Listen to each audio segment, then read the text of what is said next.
When we talk about starting a new life, most people think they need to change everything overnight. They believe that some kind of external transformation, moving cities, changing careers, leaving relationships, is the starting point. But what if I told you that change doesn't start out there? It starts in here, in your brain. See, your brain isn't a fixed machine. It's not locked into who you were yesterday. It's adaptable, moldable. It's constantly rewiring itself based on what you focus on, how you move, what you think, and even what you believe. That process is called neuroplasticity, and it's the foundation of any true change. What this means is that no matter how long you've been stuck in certain patterns, whether it's procrastination, negative thinking, or self-sabotaging habits, you are not doomed to stay that way. You are not broken. Your brain isn't frozen in time. It's designed to evolve. But, and this is key, it only rewires through deliberate repetition and consistent action. You can't think your way into a new life. You have to teach your brain what matters through what you do every day. Now, how do you do that? You start small. You don't wait to feel ready, and you don't wait for the motivation to strike. Motivation is unreliable. It comes and goes like the weather. What you can rely on is action, especially action that's repeated with intention. When you choose to do something new, whether it's waking up early, taking a cold shower, journaling, or stepping outside to get morning sunlight, your brain starts to register that behavior as important. And the more consistently you do it, the more it wires that behavior into your identity. This is where focus becomes your superpower. Where you direct your attention and keep it tells your brain, this is important, reinforce this. That's why multitasking destroys progress and scattered energy leads to burnout. If you want to start a new life, the first step isn't to do a million things. It's to direct your energy with precision. Choose one area to improve, lock in your attention, and repeat. That's how your brain begins to shift. And here's something a lot of people get wrong. They wait to feel different before they act differently. That's backwards. You act first. You lean into discomfort. You embrace the unfamiliar. Your emotions will catch up. The brain follows behavior. It doesn't change just because you want it to. It changes when you show it through action. What the new path is, another important element here is urgency. Not panic, not stress, but a healthy sense that your time matters. The brain responds to urgency. When you believe that change is not optional but necessary, your system wakes up. You become more alert, more attentive, more focused. You start looking for solutions instead of excuses. So don't treat your transformation like a hobby. Treat it like a mission. You're training your brain to believe in a new future. And that training has to be deliberate. Even on the days you feel stuck, even when progress feels invisible, if you are showing up, if you are repeating the behavior, you are changing. Deep within the neural architecture of your brain, connections are forming, strengthening, reshaping. And one day, the changes become visible to others. Your actions change. Your posture shifts. Your voice carries differently. That's not a miracle. That's neuroplasticity. That's proof that you're becoming someone new. You don't need to believe in massive change right now. You just need to believe in small, consistent steps and trust that every time you take one, your brain is listening. It's adapting. It's building the architecture for your new life. Your future isn't waiting for you to feel inspired. It's waiting for you to act. If you want to start a new life, you need to be very clear about one thing, who you're becoming, not what you want to escape, not what you're trying to avoid, but who exactly you are choosing to step into. Because if you don't have a clear vision of your future self, your brain won't know what to build. It needs direction, and it needs that direction to be vivid and emotionally charged. This isn't just about setting goals. It's deeper than that. It's about crafting an internal blueprint that your nervous system can organize itself around, a new identity, one that's aligned with the life you're creating. And that starts with asking the hard questions. Who do I want to be 1 year from now? What does that version of me look like, think like, act like, move like? How do they respond to challenges? What do they do in the first 60 minutes of their day? Who do they surround themselves with? You need to get precise, specific, because your brain responds to specificity. If you just say, I want to be better or I want to be successful, that's not enough. That's too vague. There's no signal in that message. The brain tunes it out. But if you say, I want to be a calm, focused, and disciplined person who starts every day with a clear routine, maintains a strong body, and leads with purpose, that's a message your brain can start to act on. That clarity becomes a target, and your behavior starts aligning itself with that target. Now, once you have that vision, you need to practice stepping into it mentally. Visualization isn't fantasy, it's rehearsal. When you take time to mentally simulate your future self, doing the work, overcoming resistance, saying no to distractions, you activate the same neural circuits that would be engaged if you were actually living it. That kind of mental practice strengthens the connections between where you are and where you want to go. But let's be real, just imagining the future doesn't make it happen. You need action. But when you're clear on your identity, action becomes easier. You stop overthinking. You stop negotiating with yourself. Why? Because you're no longer just doing tasks, you're reinforcing who you are. You don't go to the gym to try to be fit. You go because you are someone who trains consistently. You don't read because you should. You read because you are someone who values learning. The shift is subtle, but it's powerful. Identity shapes behavior, and identity is something you build. Here's where a lot of people get stuck. They think they need to wait until they feel like the person they want to become, but it works in reverse. You act like that person first, and your feelings catch up. You create alignment between your vision and your daily behaviors, and over time, your brain starts to accept this new version of you as real. That's when change becomes sustainable. And here's something else most people overlook. Your vision has to include emotional depth. You can't just want a new life because it sounds nice. You have to feel why it matters. You have to feel the urgency of becoming that person. You need a reason that's stronger than your excuses. Because when discomfort shows up, and it will, you'll need something to anchor you. That emotional connection to your future self can be that anchor.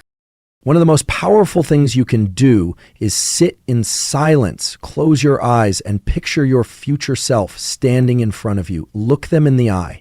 Ask them what they had to give up. Ask them what habits they had to fight for. Ask them if it was worth it. And then remind yourself, you are building that version of you right now in real time. Don't leave your future to chance. Design it.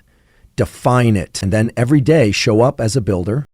Most people think change begins in the mind. They think that if they can just think differently, they'll act differently. But it's actually the other way around. You don't change your life by waiting for your mind to feel ready. You change your life by shifting your physiology first. Because your body is the gateway to your brain. Your nervous system is the foundation of everything. Your thoughts, your focus, your emotional state, your drive. If you wake up groggy, tired, disconnected from your body, what kind of thoughts do you think are going to show up? What kind of decisions do you expect to make from that place? When your physiology is off, your mind follows. So when you decide to start a new life, one of the most important and most overlooked steps is learning how to regulate your nervous system and energize your body in a way that supports the person you're becoming. And it starts with simple, consistent practices. Things that may seem small, but when done daily, shift the entire operating system of your brain. Get sunlight in your eyes within the first 30 to 60 minutes of waking, not through a window, outside. This triggers a cascade of neurological responses that tell your brain it's time to be alert. It sets your internal clock, regulates your mood, and improves your ability to focus and sleep later in the day. That one action alone creates a massive shift in your mental and physical readiness. Now pair that with movement. I'm not saying you need to do a 90-minute workout the moment you get out of bed. Just move, walk, stretch, activate your body. Because when you start moving, you start producing the very chemicals that drive motivation and attention. Your body isn't just a container for your brain, it's the engine. And if that engine is idle, it's nearly impossible to shift your mind into a powerful state. Then comes breath. Most people underestimate how powerful their breathing is. But your breath is one of the only tools you have that can immediately influence your state of mind, whether you need to calm down or ramp up. Short, sharp inhales followed by longer exhales can bring your stress levels down fast. Fast, deep breathing through the nose can wake up your system if you're feeling sluggish. Your breath is a lever, and when you learn how to pull it with intention, you take back control of your state. All of this matters because when you're trying to start a new life, you're going to face resistance. There are going to be days when your mind is tired, when doubt creeps in, when the old habits feel more comfortable than the new ones. And in those moments, it won't be your mindset that saves you, it'll be your physiology. It'll be your ability to shift your body first and let your mind follow. Let me be clear, none of this is about perfection. It's not about doing everything right, it's about consistency. It's about setting a foundation that supports the emotional and mental load of change. Because the truth is, transformation is not a purely mental game. It's physical, it's biological, it's deeply rooted in the rhythms of your body. And if you don't support that system, your mind will eventually crash under the pressure. So if you want to change your life, don't start with thoughts. Start with your body. Start by anchoring your day in behaviors that energize you, stabilize you, and keep you aligned. Because once your physiology is in place, once your nervous system is steady and alert, everything else becomes easier. Focus becomes clearer, discipline becomes more natural, emotions become more manageable, and the identity you're trying to build has a solid foundation to grow on. If you want to change your mind, move your body first. One of the biggest mistakes people make when they try to start a new life is thinking they need the perfect plan. They map out every detail, create elaborate routines, color-coded schedules, everything. And then what happens? A few days go by, life throws a curveball, and the plan falls apart. That's because change doesn't come from planning. It comes from building systems. Systems are what carry you through the days when motivation disappears. Systems make your progress automatic. The truth is, motivation is unreliable. It's a chemical state. It fluctuates based on sleep, nutrition, stress, even the weather. So if you're relying on motivation to build a new life, you're going to be stuck in a cycle of starting and stopping. What you need instead is a system, a set of actions that are simple, repeatable, and directly aligned with the identity you're creating.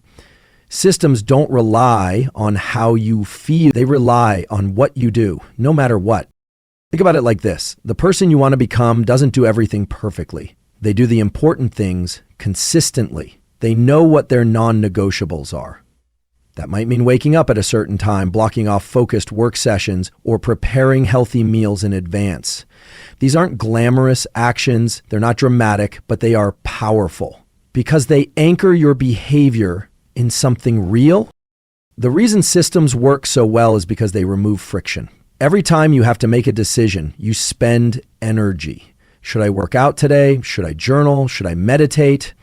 If you ask that question every morning, eventually your brain will choose the path of least resistance.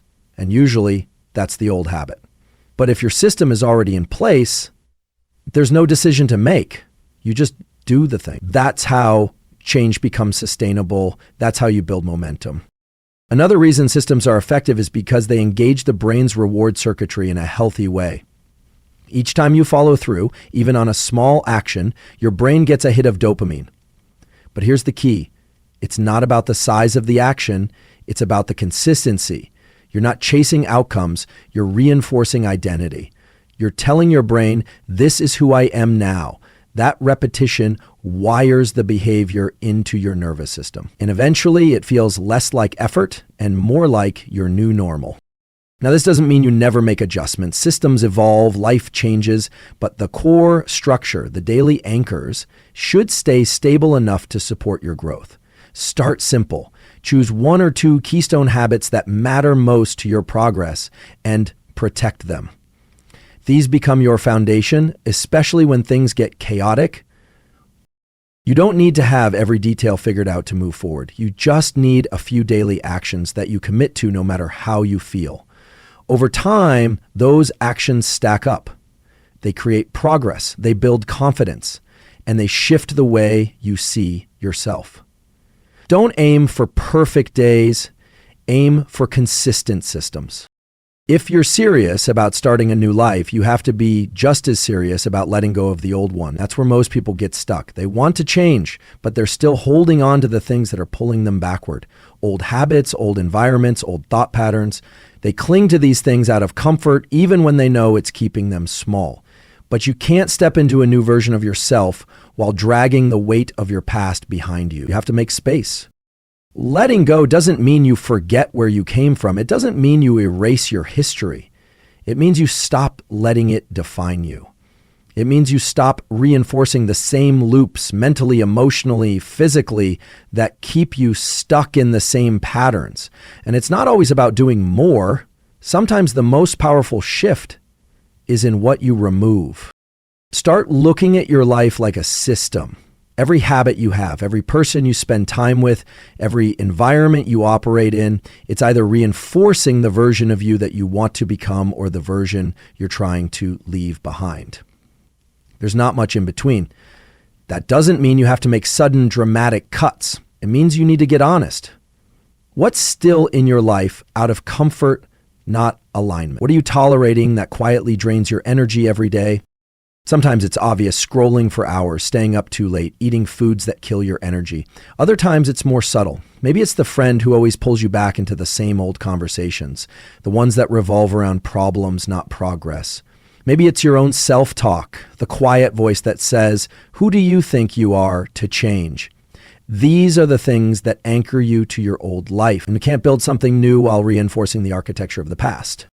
Change happens when you create contrast. When you stop feeding the old loops, the new ones finally have space to grow. Think of it like clearing out a room before you furnish it. If it's cluttered with old furniture, there's nowhere to put anything new. But when you clear the space, suddenly you can choose intentionally. That's what you're doing when you let go. You're creating room for something better. And yes, it's uncomfortable. The old patterns are familiar. They're automatic. Sometimes they even feel safe. But growth is never born in comfort. It's born in the friction between what you're leaving behind and what you're reaching toward. That tension, that gap, is where transformation actually happens. You just have to be willing to stay in it long enough for the new identity to take hold. This is where discipline matters, not just the discipline to do the right thing, but the discipline to not do the wrong thing when it's the easier choice. That's the real edge. That's what separates short bursts of change from lasting transformation. The life you want is trying to find you, but it can't land in a space that's already full of what no longer serves you. When you're in the process of building a new life, one of the most important things you can do is protect your energy. Not just physically, but mentally and emotionally, because change takes energy. Real, focused energy. And in the beginning, it's fragile. Your attention is still being pulled in different directions. Your new habits haven't fully taken root. That means you have to be strategic about where you place your focus and who you allow into your space. The truth is, your environment is always shaping you, whether you realize it or not. It's not neutral. Every conversation, every piece of content you consume, every person you spend time with, it's either feeding your growth or draining it. And sometimes it's not even about toxic people or obvious distractions. It's about subtle influences. It's the people who mean well, but don't challenge you to level up. It's the routines that feel familiar, but keep you in place. These quiet forces can be just as limiting as the loud ones. So if you're serious about transforming your life, you have to curate your inputs. Be deliberate. Who are you listening to? Who are you surrounding yourself with? Are they helping you expand or keeping you small? Are they reinforcing the identity you're building or the one you're trying to move beyond? You need people around you who remind you of your potential, not your past. People who respect your boundaries, your mission, and your growth. But protecting your energy isn't just about others. It's about you too. It's about creating space in your day to reconnect with yourself, to recharge, to reset. You can't be in output mode all the time. You need recovery. Even high performers, even the most disciplined people, they don't run on effort alone. They understand the value of stillness, of solitude, of quiet reflection. Because that's where clarity lives. That's where you reconnect with why you started in the first place. You don't need to isolate yourself, but you do need to be intentional. And sometimes that means saying no firmly, without guilt. Saying no to distractions, no to invitations that pull you off course. No to the old version of you that just wants to coast. Because every time you protect your energy, you're telling your brain, this matters, I'm building something. That's how change sticks. Not through force, but through consistent, aligned effort. Protect your energy like your future depends on it, because it does. Starting a new life isn't about waiting for the perfect moment or waking up one day magically transformed. It's about making a decision, a deep, committed decision that who you were no longer fits where you're going. And from that point forward, every thought, every action, every choice becomes a brick in the foundation of that new identity. It's not always easy. It's not always obvious, but it's always worth it. Because what you're doing isn't just changing habits. You're rewiring your brain. You're reshaping your body. You're reprogramming how you respond to the world. And that takes clarity, vision, consistency, and courage. It takes stepping into the unknown over and over, even when the old patterns whisper for you to turn back. But if you keep showing up, if you protect your energy, build systems that support you, let go of what no longer serves you, and stay grounded in the identity you're creating, you won't just start a new life. You'll become someone entirely new.